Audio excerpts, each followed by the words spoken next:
Hey YouTube, it's your boy Lion Guy Sai. Sorry this video isn't coming out on Monday. Stuff came up, so we'll be releasing it today on Wednesday. We are just finishing up chapter 10 with the attachment and the Under the Stones theses. It won't be a very long chapter and there are only 4 problems in it, but as always, if you'd like to see the commentary or me working out the problems with chat, the link to the Twitch VOD and the demo board will be in the description below. But with that, let's delve right into it. The attachment. An attachment is a move that adheres to an enemy stone, but not to any friendly stones. Attachments theses have a way of being immediately useful in actual play. Diagram 1. Black 1 to 11 are a well-known joseki. The question is how to follow them up. There are practically no books on how to follow up joseki, so everyone plays his own, but... Diagram 2. Stop! So many players push with Black 2 just because they can do so in Sente. How simple can they get? Most of them never pause to consider profit and loss. Subliminal desires take hold of them and they push it 1 before they realize what they are doing.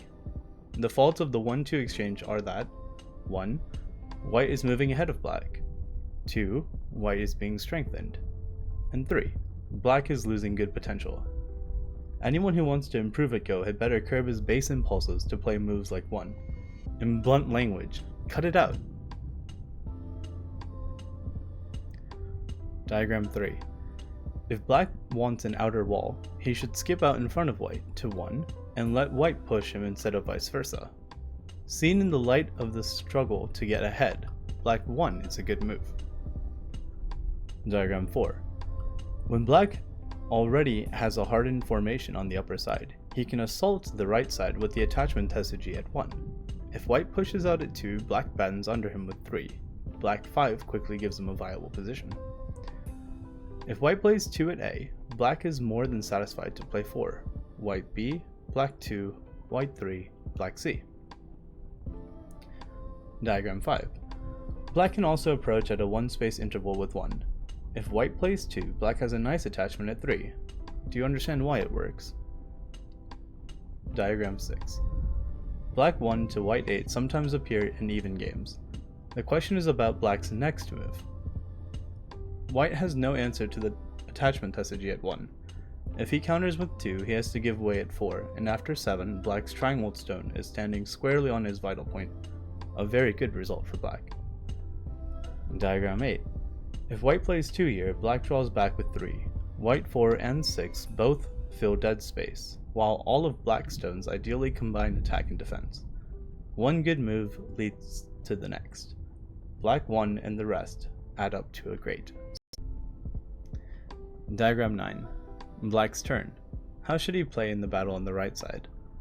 Ordinarily, he would jump out to A, but it would be too good for him to try to do some infighting too.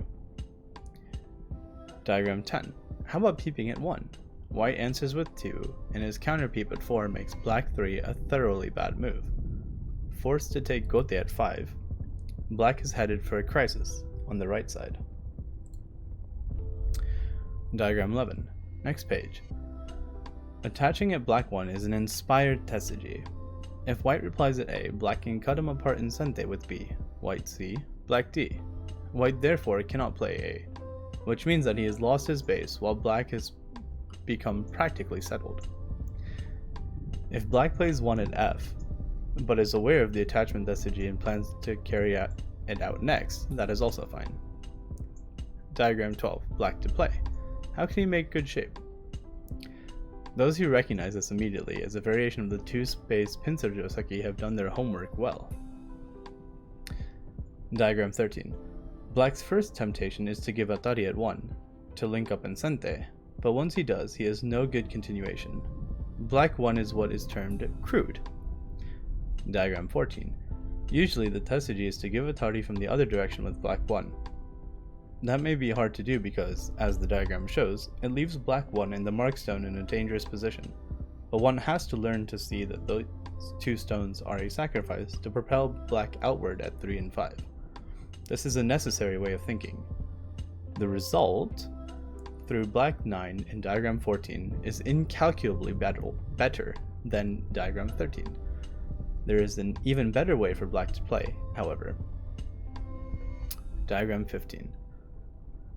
Black 1 is the attachment tesuji, an imaginative idea based on foreseeing the sequence started by black 3. If white resists with 2, black 3 to 9 are a superb result for black. Diagram 16. If white hanes at 2, black squeezes him with 5, etc., again getting a superior result. Diagram 17. This retraces the sequence to its beginning. White now refuses to be drawn by the tesuji at 5 and stands out at 6, but black is satisfied with his large corner capture. Each side has thwarted the other. Problem 1. Diagram 18. Black to play. He cannot capture the 3 white stones, but at least he can link his 2 groups on the left and right together. Problem 2. Black to play. Can he rescue his 3 stones, which appear completely surrounded? And problem 3. Diagram 20. Black to play and invade white's corner enclosure. And problem 4. Diagram 21. Black to play. How can he invade white's territory?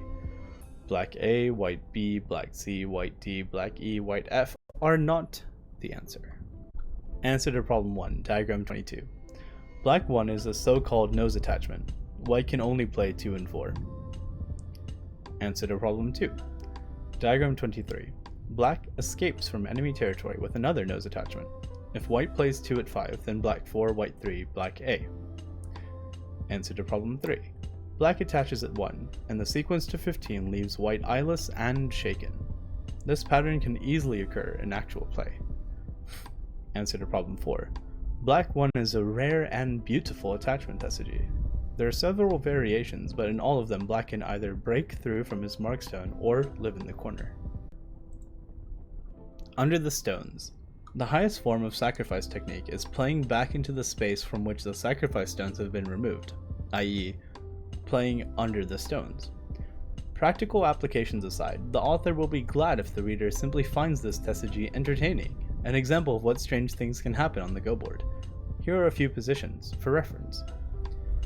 Diagram 1. Black to play and live. Black A would be defeated by white B. Diagram 2. Although it does not seem to make sense, black 1 is the answer. White 2 and 4 follow. After sacrificing these 2 stones, white can play back under them. Diagram 3. White 6, black 7, white 8, and black is dead. This is not so hard to read out. The funny thing about it is that it's wrong. Diagram 4. Black 7 in the previous diagram looked natural, but black had a better move at 1 in this diagram. White captures 4 stones with 2, but this is not necessarily the end. Think beyond this. Diagram 5. The position is now as shown, and black lives by cutting at 1. The reason that moves like this are difficult to see is that one has trouble visualizing the shape of the space left when the captured stone.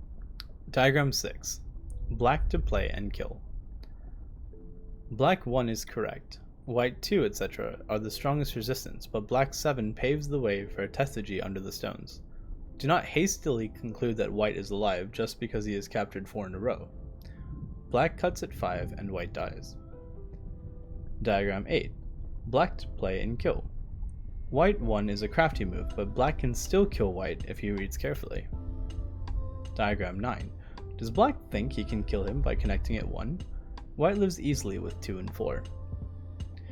That leaves only this black 1.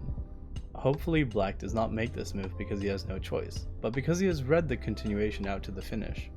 Black 1 is correct. Black 3 captures 2 stones. Diagram 11. White dives back in at 1 and joyfully takes 6 black stones off the board with 5.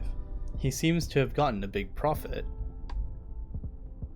But black cuts under the stones at 1 and white cannot make 2 eyes. His cry of joy in the last diagram was his swan song. Diagram 13. Black to play and kill. A Kageyama original.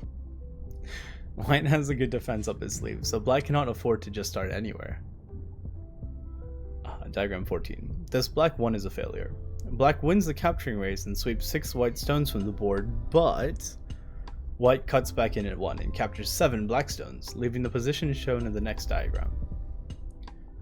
Diagram 16. With this shape, white cannot die. He is alive, but that is not the answer to the problem.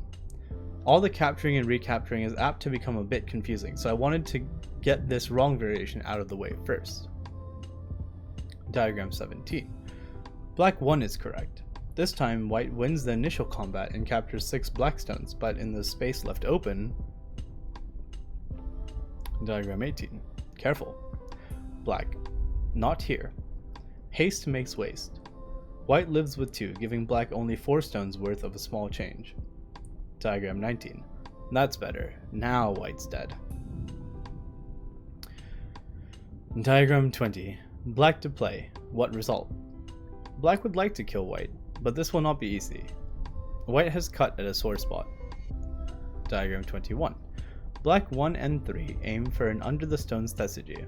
White 4 looks natural but is a mistake.